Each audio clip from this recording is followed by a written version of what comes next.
women in business. Community starts here. Becoming a leading advisor. The future is female. It all begins with you.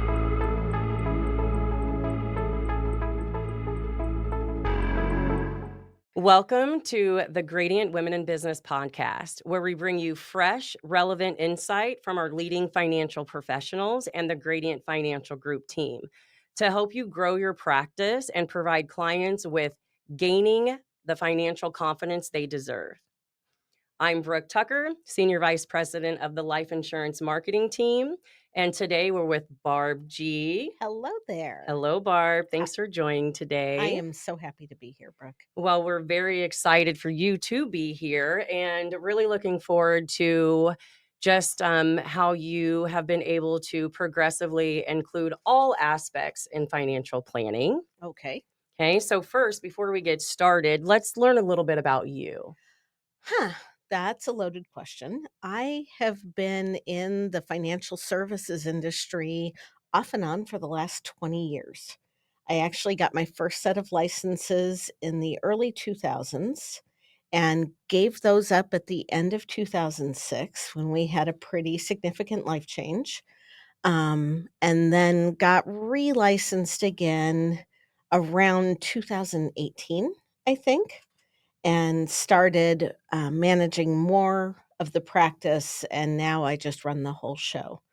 But, I've had a very interesting past. Started out in engineering school and have had some really fun careers on the way, but I love this more than anything else. Well, and with that previous experience, it only just sets the table for you to be able to provide even more solutions to your clients, right? I think it makes me a little bit more relatable because I haven't been in the financial services bubble for all of these years. I have gotten to experience a lot of different circumstances with running an online business and working with people and having done a lot of stuff in non-financial services related careers. I was actually an executive assistant for a long time to executives, so I understand what it's like to be in a pressure environment where you feel like you can't make any decisions. Right. I love it. Share with us what habits or practices have contributed to your success. I think taking the time to really put together our processes for how we guide our prospects through the financial planning process has really helped us create a successful firm. When my team works with me, they know what step in the process we're on and what's expected at each step. I guess you could say that's an occupational hazard of having been to engineering school, is I have to have a list and a procedure for everything. And at So the end of the day, that's where most of it gets lost, right? And it does. Things fall through the cracks when you don't know what you're supposed to be doing when you're at a certain step. so with that said, what are some of your biggest mistakes that you might have made over the years that have now turned into useful? I think one of my biggest mistakes in the beginning was forgetting to get behind the eyes of my client and look at the process through their eyes. It might be the 500th time that I am talking about what a financial plan looks like. So for me, it's old hat, but for the person sitting across the desk, it's the first time they're hearing that from me. Everyone's problem's not the same, right? Right. I mean, for some people, it's that they think they're organized and they find out that they're not. Sometimes they assume that a client is going to be more forgiving than they really are because we can lose sight of the fact that they might only be coming to us with 150,000 or $200,000, which is a relatively small case for what we normally work with. Yeah. And we might in our heads be minimizing that, but to the client, that's their whole nest egg.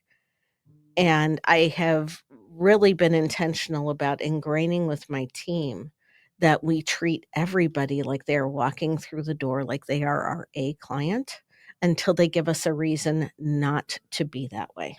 And you're spot on. Oftentimes we're just selling people something, Mhm, right? Instead of actually uncovering what the problem is mhm. before offering solutions. Yes. Yes. Yeah. So what do you think the biggest trend or innovation in the industry right now is? I think that a lot of people are trying to figure out how to handle future tax problems. It's a big one. I remember my grandparents and my parents talking about this new thing that had been created called an individual retirement account. And Mm. I was in elementary school, maybe junior high, when that happened. And I remember the conversation revolving around you'll be making less in retirement, so you'll pay less in taxes on this money. However, having been in the financial arena for close to 2 decades at this point, I have yet to encounter a mortgage company that says, "Mr. and Mrs. Client, you've retired. We're gonna cut your house payment in half." Right. Find me that. Yeah. Right. Our expenses don't necessarily decrease in retirement.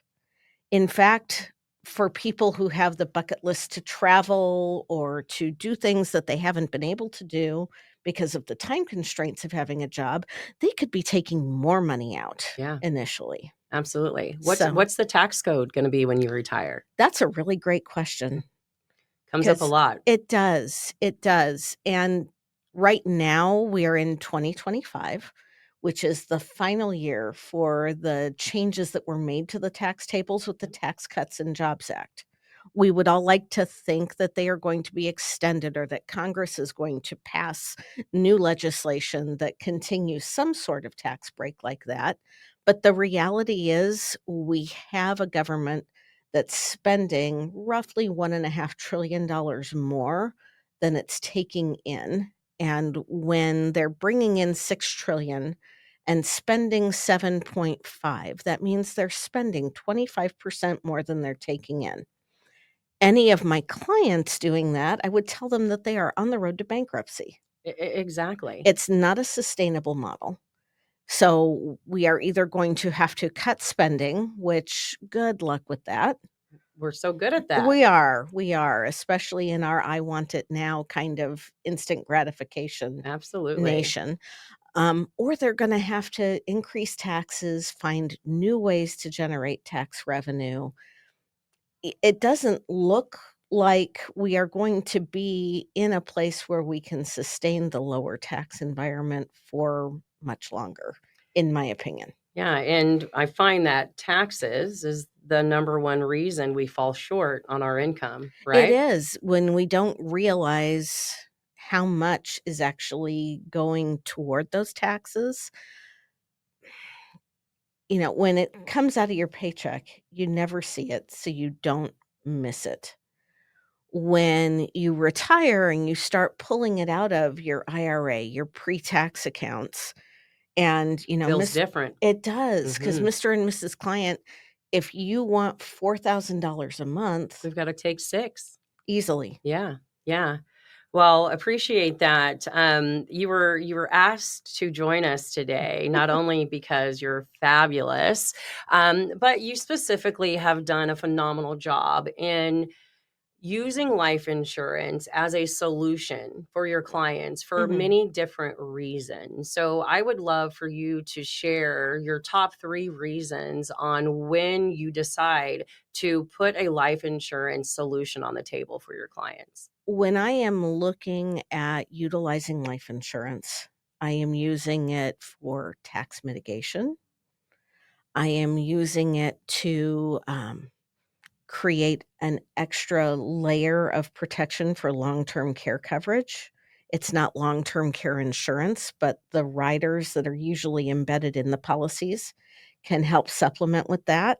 And I'm also using it to help with wealth transfer from one generation to the next. Okay. When the Secure Act was passed, it was actually a very big backdoor tax increase Yeah. because all of that money sitting in those pre-tax buckets that gets passed on to somebody who's not a spouse, that person now has 10 years to take that money out of the account and pay the taxes on it. And I don't think people realize how much the family is losing, literally Risk. disinheriting their loved ones by trying to complete or deplete a bucket of money that Mhm. you spent years to accumulate I and then to be forced to take it out in 10 years. If things aren't structured properly, you could see your kids giving up half of what you think you're passing on to them. Yeah.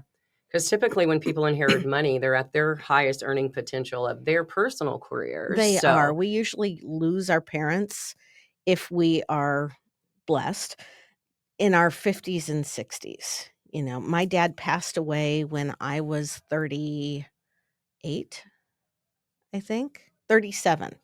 And, you know, my mom is still alive.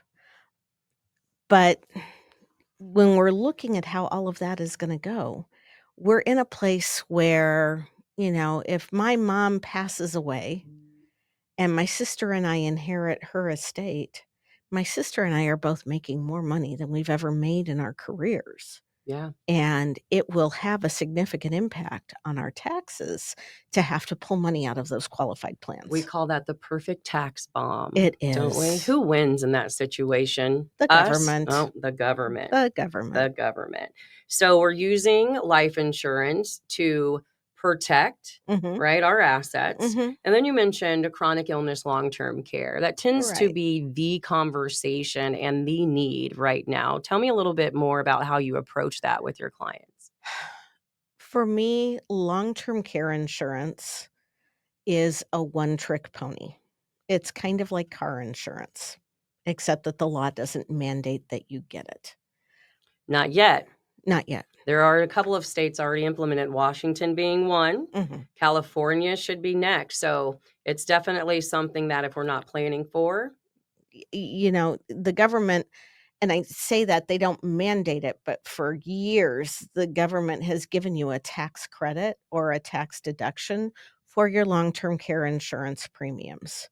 Now, my greatest wish for all of my clients is that they go to sleep one night and they just wake up the next morning in the afterlife that their faith tells them they are going to. yeah. Okay? But the reality The is reality is a lot of people get sick. A lot of people need care. 75%, I believe, of 65 years or older are going to need some type of long-term care. They are. My former in-laws both needed that care. But when we went to file the claim for the first one, we found out that my mother-in-law had hidden her cognitive impairment from us, and the policy had actually lapsed 2 years earlier because the premium hadn't been paid. And even though she had money to reinstate the policy, It's too late. the carrier wasn't gonna do that knowing there was a pending claim. When's the right time to plan for long-term care? Now, Right now. actually Right now. 10 years ago. You know, it's not a matter of if, It's a matter of when. it's when. But, you know, first of all, if you don't have a long-term care insurance policy right now, they've gotten very expensive, and it can be cost prohibitive. Yeah. But knowing that the likelihood is you're going to need help in some way, shape, or form, at least for a certain period of time, why not designate money and set that aside for that potential need for care? And if I get my wish, your surviving spouse or your kids have the opportunity to inherit some of what you've worked so hard for rather than it all going to the insurance company or to the tax man. Yeah, and all tax-free, let's It add. is. Yeah, It is. absolutely. Fantastic. And the third piece of that pie was utilizing not only life insurance for protection and chronic illness, but let's talk a little bit about the potential cash value that we can develop in a life policy and what could we use it for? The cash value that you get in usually an indexed universal life insurance Yeah. policy, that's going to give you a lot of flexibility, can be used for anything you want to use it for. You can use it when gotten when the policy is at a point where you've got a decent amount of cash built up. You can take out what's called a non-recourse loan, meaning if you want to pay it back, great. They're really not expecting you to pay it back. But because it's classified as a loan, the IRS does not view that as income, so you don't have to pay taxes on it. Fantastic. And pulling that tax-free money out means that you could help support your lifestyle without pushing yourself up a tax bracket or two. The death benefit can benefit your kids because a lot of times when somebody's coming to me for tax mitigation, it's not gonna be practical to pull all of that money out from the tax-deferred umbrella without creating an unnecessary tax burden to the client. Yep. So we know there's still probably gonna be some money in a tax-deferred account. The death benefit that the kids receive can help offset that tax liability. The tax-free income can be used while you're alive. You also get the perk, if you wanna call it that, where if you're diagnosed with a terminal illness, most insurance companies are gonna let you access that death benefit early.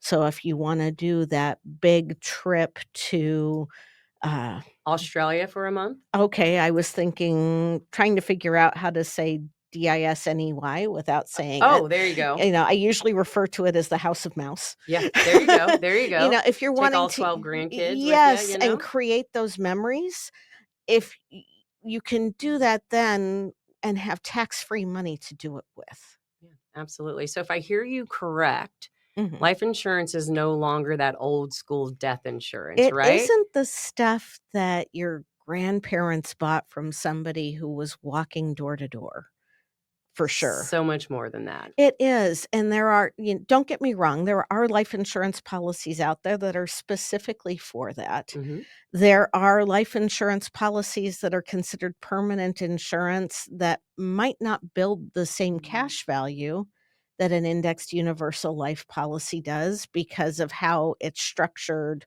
or how the insurance company is calculating the cost of insurance. So this isn't something that you can just jump it just jump into and decide, "Hey, I'm gonna do this."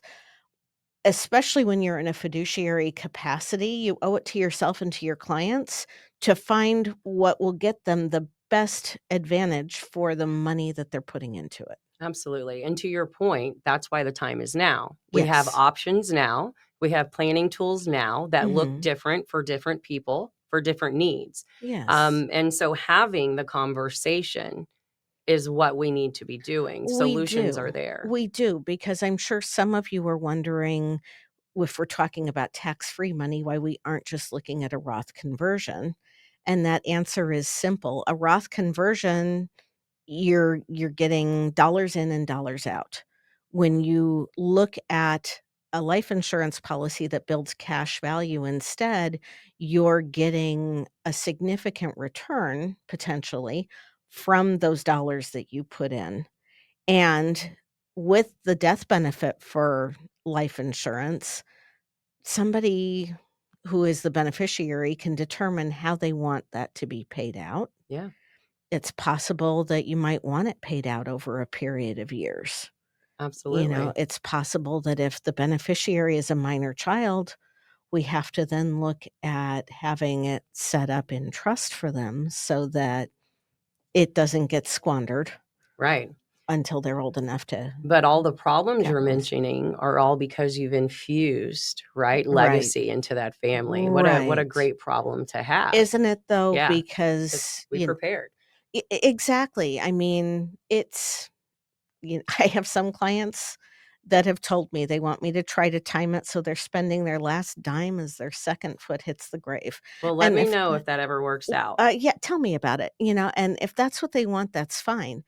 But those clients are few and far between. They might not wanna do anything for their kids, but they'll do something for their grandkids. Absolutely, absolutely. And real quick, just to touch on the Roth point, Roth is a great alternative. It is. However, when you do a little Googling and looking around, there are a ton of Roth dollars that are left behind. Most people convert to a Roth because we feel we're going to take a tax-free income later. Mhm. But the reality is we're really just leaving death benefit with no leverage. A lot of Mhm. Roth dollars are left behind. So if they're going to be left behind, why not turn one into four?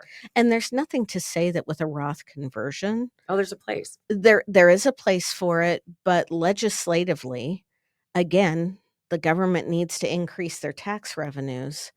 There is nothing preventing them from passing a law that says, "Okay, you, Mr. Client, get the benefits of your Roth IRA tax-free because you created it, but if it goes to a beneficiary that isn't a spouse, we're gonna assess an income tax or an excise tax on it." The life insurance policy that you've written, however, is a contract, Locked which and is loaded. it is. Yeah, Legislatively, it is far more protected yeah. than other investment tools. The tax code is certainly written in pencil with It a is. big fat eraser on It top. is. Well, Yes. and not only that, but there's a lot of blank pages where they're waiting to fill in more. Fill in the blank. Yep. So, Barb, how do you continue to educate yourself? I spend a lot of time looking at the new products that come out. I also take advantage of working with my team here at Gradient that helps me. The reason we affiliate is because it's like having a back office of 300 people at your beck and call to help you. It's impossible for me to absorb all of the information that comes through. I need to delegate that to the experts. I love it. What resources would you recommend? Gradient specific or Yeah, or just industry. you know, the I always like to go directly to carrier websites, and I will do it from a computer that isn't my work computer so that I see what they're putting out there that's consumer facing and it doesn't have the cookies Yep, that yep. shows that I'm an agent and all of that stuff. I also like to review some periodicals that talk about insurance and the changing scape of that. And Do you have a favorite newsletter that hits your box once a month or not really. I'm not completely I like to look at a lot of things so that I'm getting a broader base scope where you're just scope. not being fed Right, where information? I don't Good. want the rhetoric from one company. Well, and I believe that's probably why you've taken this holistic approach to people's retirement, right? Yes. Yeah, Yeah. I love it. Well, let's do a little something fun before Okay. we wrap up. Alright. So, in a perfect world, Mhm. not to say this one we're in isn't, Mhm. but if you could be doing anything else, what would Oh that my be? gosh. Where would you spend your time in your day? If I could do anything, I used to do a lot of baking and candy making, and that was fun. Oh, I really think that now, though, if I had the opportunity to do it over again, and if I could do anything and know that I was gonna be financially secure, I would love to be like a wildlife photographer and go out and just see the world through like the with the eyes of a lions camera and the lens. tigers and the bears, Oh or my. okay. Um, there's That was just my Kansas reference, it by the was, way. it was, and, there's just so much out there that in the digital world that we're in, we forget to look up and see Yeah, so true. that to have the opportunity to capture that and bring it to people would be really, really cool. Chad Wrestler, Mhm. learn this from I him. love him. Be where your feet are. Yes. Be where your feet are. I love that. Yes. I love that. Well, Barb, I want to thank you so much for joining us today and sharing your wisdom and with us, as we appreciate it very much. For those listening, if you're ready to take immediate action on anything you heard today, just reach out and call your marketer, your life marketer, 800 407 4137. As Barb indicated, we are here to help and to support you. And to be sure to tune in first Tuesday of each month for valuable ideas and strategies that can take your financial expertise to the next level.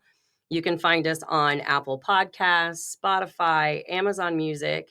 You can even watch us on YouTube. Thank you. That's awesome. We'll see you guys soon.